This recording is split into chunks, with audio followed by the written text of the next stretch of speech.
Welcome to D சமையல். இன்றைக்கி நம்ம மட்டன் வறுவல் எப்படி செய்யுதுன்னு பார்க்க போகிறோம்.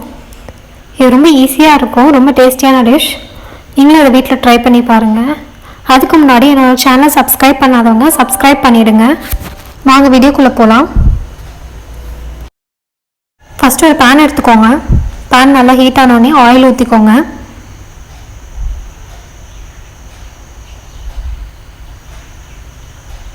ஆயில் சூடாகட்டும். கொஞ்சமாக கடுகு போட்டுக்கிறேன். பட்டை எடுத்துக்கிறேன், பட்டை ஆட் பண்ணிக்கலாம். நல்லா பொரிஞ்ச உடனே கருவேப்பிலை ஆட் பண்ணிக்கிறேன். அதுக்கப்புறம் 2 வெங்காயம் பொடியாக நறுக்கி வச்சுருக்கேன், அதை ஆட் பண்ணிக்கலாம்.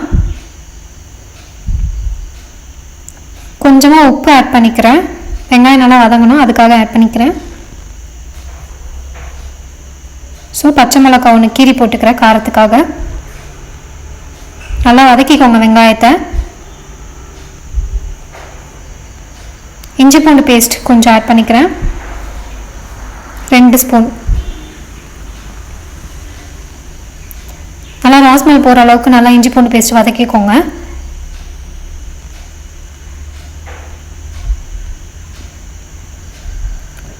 நல்லா வதங்கின அப்புறம் தக்காளி ஆட் பண்ணிக்கிறேன், 2.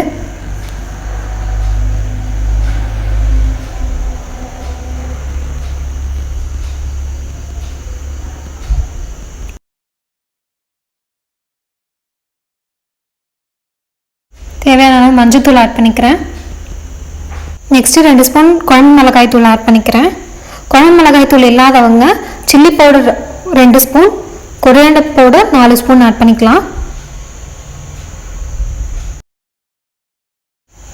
நெக்ஸ்ட்டு மட்டன் மசாலா பவுடர் எடுத்துருக்கேன், அது 1 ஸ்பூன் ஆட் பண்ணிக்கிறேன்.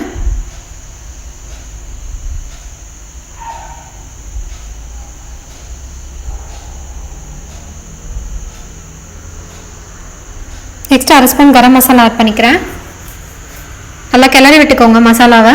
ஆல்ரெடி மட்டனை வேக வச்சு வச்சுருக்கேன், 4 விசில் வச்சு வச்சுருக்கேன். ஸோ அந்த தண்ணி எடுத்து ஆட் பண்ணிக்கலாம் கொஞ்சோண்டு, மசாலா நல்லா கிளறி விடுறதுக்காக. இப்போது கறி ஆட் பண்ணிக்கிறேன். தேவையான அளவு உப்பு, இது எல்லாத்தையும் போட்டு கிளறிக்கோங்க. மட்டன் ஃபுல்லாக வெந்துடுச்சுன்னா இதில் கொஞ்சம் தண்ணி ஆட் பண்ணுறோம்ல, ரப்பர் மாதிரி ஆகிடும். ஸோ ஒரு 4 விசில் வச்சு எடுத்துக்கோங்க. பாருங்கள், இப்போது வேக வச்சு தண்ணியை ஆட் பண்ணிக்கலாம் ஃபுல்லாக.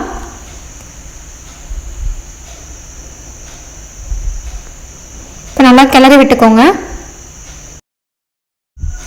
இப்போது 5 மினிட்ஸ்க்கு இதை நல்லா சுண்ட விடணும்.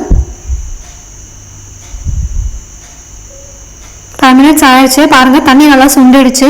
இன்னும் கொஞ்சம் லைட்டாக சுண்டணும் தண்ணி.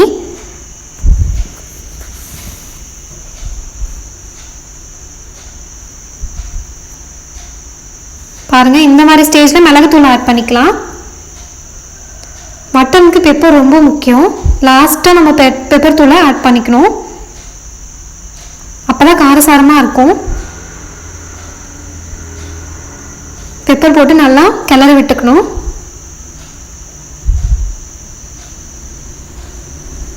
இப்போ கொத்தமல்லி ஆட் பண்ணிக்கலாம். நம்மளோட சுவையான மட்டன் வறுவல் ரெடி ஆயிடுச்சு. பாருங்கள், பார்க்கவே யம்மியாக இருக்குது. அடுப்பு ஆஃப் பண்ணிக்கலாம். இதை நீங்களும் வீட்டில் ட்ரை பண்ணி பாருங்கள். ட்ரை பண்ணி பார்த்துட்டு எப்படி இருக்குன்னு கமெண்ட் பாக்ஸில் கமெண்ட் பண்ணுங்கள். அடுத்த வீடியோவில் இன்னொரு ரெசிபியோட சந்திக்கிறேன். அதுக்கு முன்னாடி இந்த வீடியோ பிடிச்சிருந்தா மறக்காமல் லைக் பண்ணுங்கள், ஷேர் பண்ணுங்கள், சப்ஸ்கிரைப் பண்ணுங்கள். Thank you friends.